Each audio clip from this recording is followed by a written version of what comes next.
Olá, tudo bem? Estamos aqui para mais uma aula de história.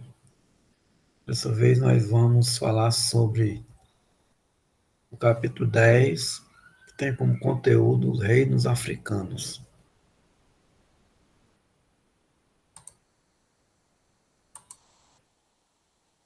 Nós podemos identificar o continente africano antes da chegada dos colonizadores europeus, os seguintes reinos: Reino de Aksum, Reino de Gana, Reino do Mali, Reino de Songhai, Reino de Kush, Reino do Manicongo e Reino do Zimbábue.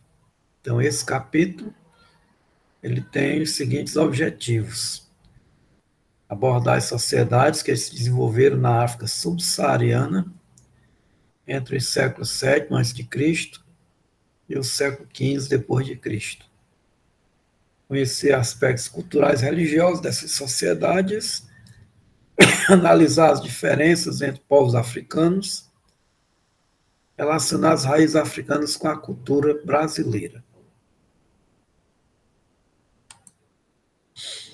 Ok, tudo bem? Então, prosseguindo, nós temos agora aqui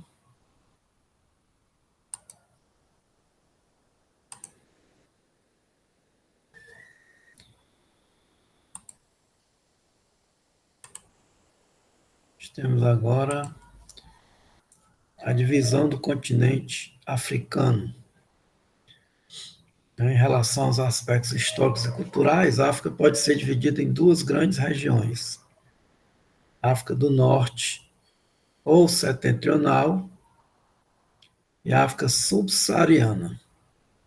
Alguns autores utilizam o termo África do Norte como sendo a África branca, né?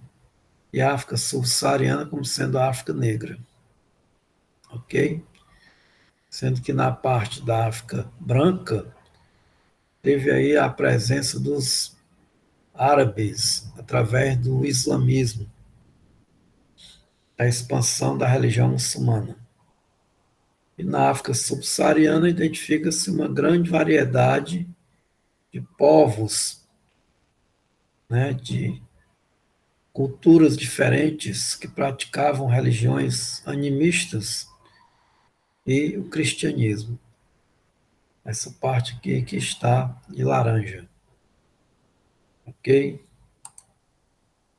Nós temos aqui a organização política e social dessas sociedades africanas. Algumas sociedades africanas, né, antigas, formavam grandes reinos e outros eram apenas pequenos agrupamentos de caçadores e coletores. Isso no período da pré-história. Esses agrupamentos eles plantavam apenas para o sustento do grupo, né? Mas na realidade todas essas sociedades se organizavam com base na fidelidade ao chefe, nas relações de parentesco. Os casamentos tinham a função de garantir e consolidar as alianças entre os grupos. Quanto mais mulheres os homens tivessem, mais amplos seriam os laços de solidariedade e fidelidade. Quanto mais pessoas um chefe tivesse sob sua dependência e proteção, mais sólida seria sua posição e maiores o seu poder e o seu prestígio.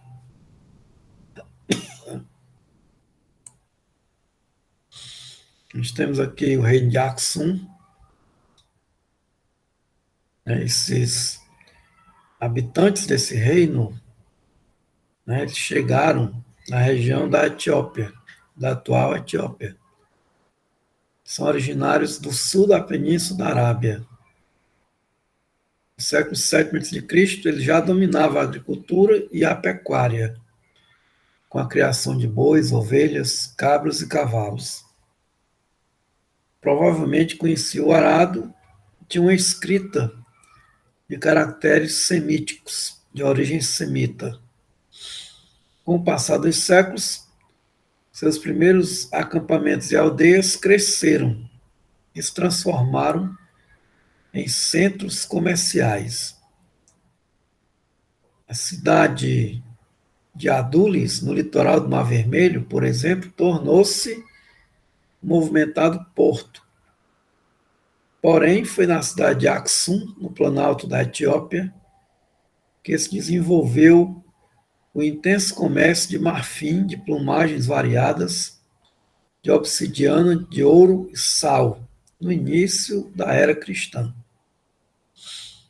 Essa atividade comercial levou a cidade a enriquecer e a se expandir, conquistando territórios vizinhos. Inicialmente, ao se constituir como reino, ocupava cerca de 48 mil quilômetros quadrados. Com o processo de expansão, Aksum dominou territórios na Península Arábica. Logo passou a controlar o tráfico de mercadorias do interior para o litoral do Mar Vermelho e o comércio entre o Vale do Rio Nilo e a cidade de Adulis. Sua prosperidade cresceu a tal ponto que, na segunda metade do século III, os aksumitas começaram a cunhar moedas de ouro, prata e cobre.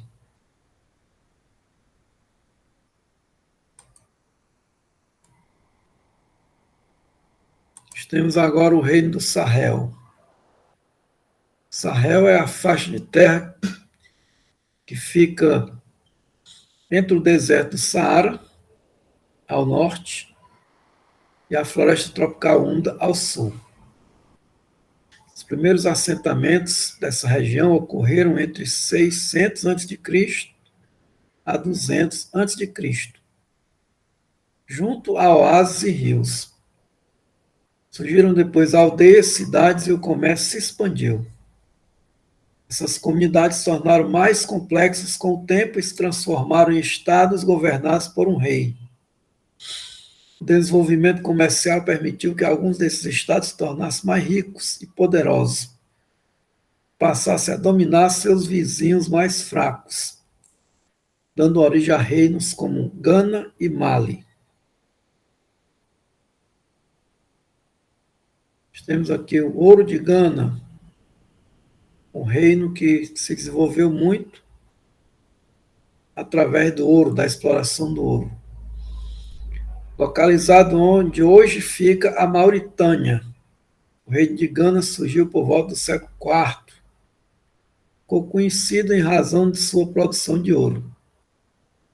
Nessa região, a extração aurífera era tão grande que, ao longo da Idade Média, Gana se tornou o principal fornecedor do metal ao mundo mediterrâneo. Esse posto só foi perdido no século XVIII, quando começou a chegar à Europa o ouro do Brasil. Ao contrário de outros impérios, o reino de Gana não tinha fronteiras delimitadas. A força de um reino não era estabelecida pela extensão de seu território, mas pela quantidade de pessoas, grupos humanos, aldeias e cidades que estivessem sob seu controle, que pagassem tributos aos soberanos e fornecessem soldados e funcionários à corte. O reino dispunha de duas capitais, em Cumbi Salé, no sudeste da Mauritânia, ficavam os mercadores muçulmanos do norte da África. Na outra, ainda não encontrada pelos arqueólogos, vivia o rei e sua corte. Segundo o relato de viajantes do século XI, o ouro aparecia com abundância nas pulseiras e colares do Gana, o soberano, nas espadas e escudos dos soldados e até nas coleiras dos cães de guarda do Palácio Real. No início do século XII, fatores como a desertificação do Sahel, consequência da prática intensiva do pastoreio e o surgimento de novas zonas auríferas fora do domínio de Gana, contribuíram para o enfraquecimento do reino, que acabou conquistado por outros povos africanos. Mali, um reino muçulmano. Na época em que Gana perdia sua influência sobre os povos da África Ocidental, começava a ganhar importância o reino de Mali. Até o século XII, o povo Mandinga, que habitava a região, permaneceu vassalo do rei de Gana. Por volta de 1230, um guerreiro conhecido como Sundiata Keita Reuniu sob seu comando diversos clãs vizinhos e se estabeleceu como soberano do Mali, adotando o título de Mansa, que quer dizer rei. Aqui nós temos uma máscara de ouro do século XVIII, provavelmente afixada no trono do chefe de um dos estados que formava a Confederação Ashanti. Essa confederação, também conhecida como Império Achante ou Império Assante, começou a ser formada no início do século XVI. Ocupava regiões centrais de Gana e estendia-se até o Togo e a Costa do Marfim atuais. Seu território era rico em ouro.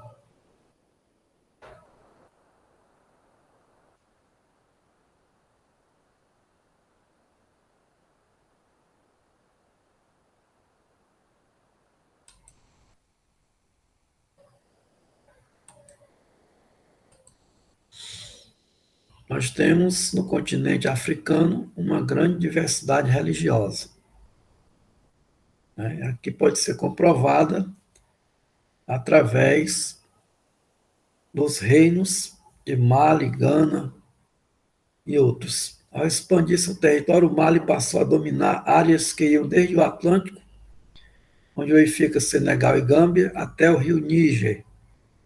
Controlava assim grandes jazidas de ouro e importantes rotas transsaarianas de comércio. Seguidores do islamismo, os soberanos do Mali faziam peregrinações a Meca, cidade sagrada dos muçulmanos. Por causa dessas viagens, houve várias trocas culturais entre o povo de Mali e os do Oriente Próximo. Aproximadamente em 1320, no governo do Mansa Kankamussa, a cidade de Tombuctu era considerada um centro de estudos islâmicos e muitos estrangeiros se mudaram para lá. Após a morte do Mansa Musa, em 1337, o reino sofreu invasões e entrou em declínio. Quando os portugueses ali chegaram no final do século XV, o Mali em nada lembrava a importância que tivera no passado.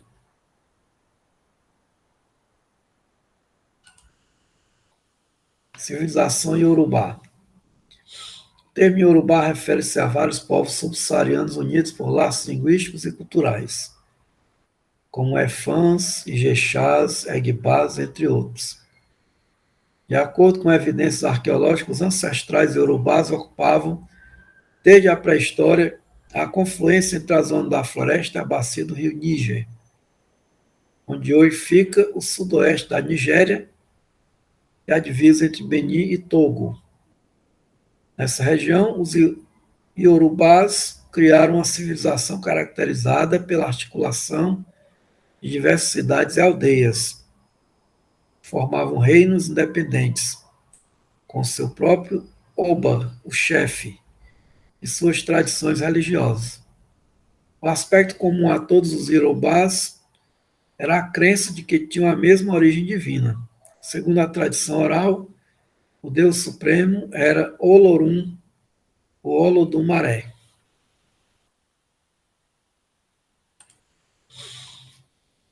Ainda falando da civilização iorubá, nós temos aqui as cidades dessa civilização, contavam com grandes centros de artesanato, onde trabalhavam tecelões, marceneiros, oleiros, ferreiros, etc. Eram conhecedores da metalurgia, eles utilizavam os metais para fabricar ferramentas e instrumentos de uso diário. Por vários séculos, seus habitantes controlaram importantes rotas de comércio entre o litoral e o interior do continente africano. O centro da civilização iorubá era Ilé-Ifé, cujas origens remontam ao século VI, onde vivia o Oni, o Obá mais poderoso da região, que era chefe religioso e governante. Os Obás eram considerados descendentes de Oduduá, filho de Olorum, por isso tinham origem divina. De modo geral, os Obás governavam com o auxílio de um conselho composto por chefes das principais famílias e por representantes de mercadores. Escolhida por Olorum para ser o berço da humanidade, segundo mitologia iorubá, Ilé-Ifé era conhecida por esses povos como a cidade mais sagrada e a mais elevada na hierarquia. Outras importantes cidades iorubás eram Oió e Benim. No final do século XVIII, depois de conflitos, guerras e derrotas, muitos iorubás foram escravizados e levados para as Américas, principalmente para a Bahia, onde eram chamados Nagôs, e para Cuba. Em ambos os lugares, sua cultura e religião, mescladas a outras influências, mantêm-se vivas até hoje.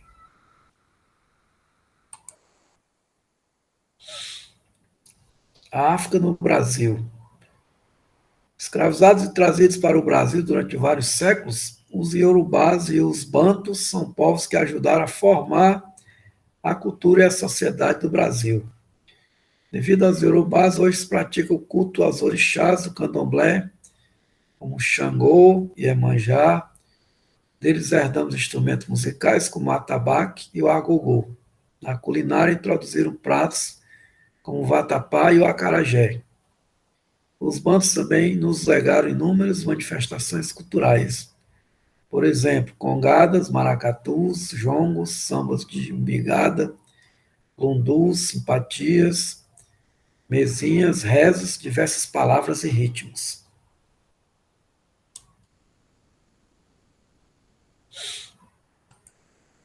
A cultura banto. O termo banto tem conotação linguística, não étnica, pois designa diversos povos africanos cujas línguas têm uma origem comum. Segundo especialistas, eles seriam originários das terras da atual fronteira entre Camarões e Nigéria.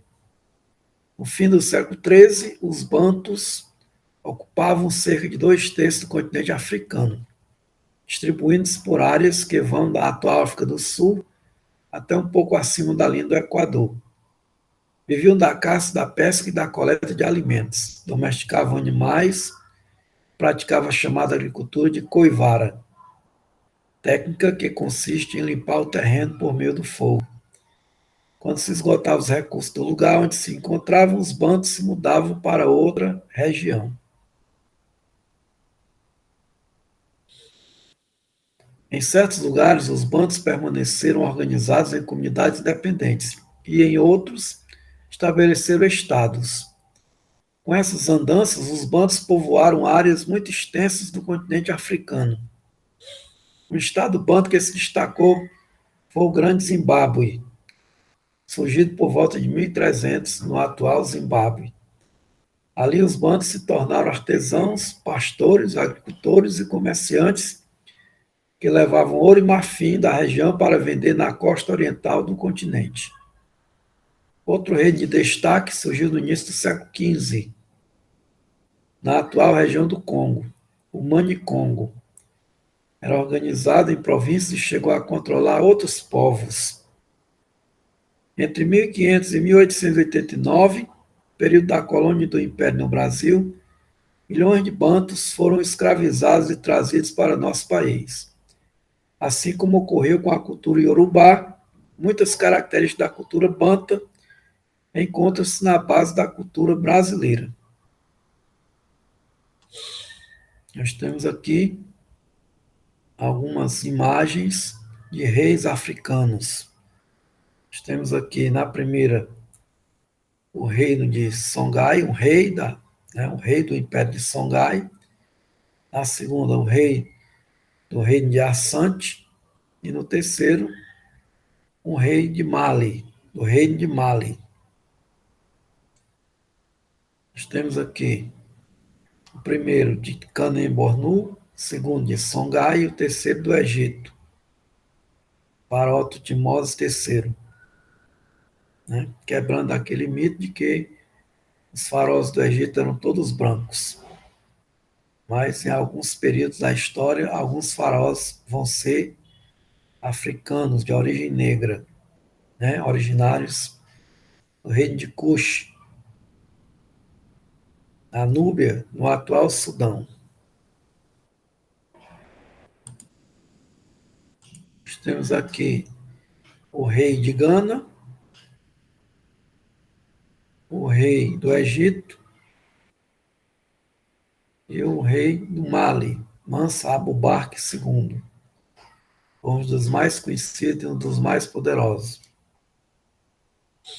Temos aqui o rei de Daomé, o rei de Assante e um chefe do clã Zulu. Aqui nós temos o rei de Assante. Nós temos aqui imagens de negros que foram escravizados. Aqui nós temos descendentes, né, afrodescendentes. E nós temos aqui duas imagens de combate ao racismo. Manifestações, né, com cartazes, e aqui um cartaz que diz que racismo é crime. Portanto, nós temos que analisar a cultura africana como sendo uma cultura rica, de grande importância, que influenciou vários países, inclusive o Brasil, e que nós não devemos ter preconceito e nem praticar o racismo. Nós devemos valorizar a cultura africana, porque está na base da nossa formação histórica e cultural. É uma cultura muito rica e muito importante, que muito cresceu e se expandiu, mas que foi vítima do colonialismo europeu, né, e foi então relegada a segundo plano e, de certa forma, desvalorizada. Ok? Nós temos aqui o resumo do capítulo 10 sobre os reinos africanos. Né? Junto com essa aula vai também o formulário e a nota de aula. Eu agradeço a paciência de vocês, a atenção e até a próxima.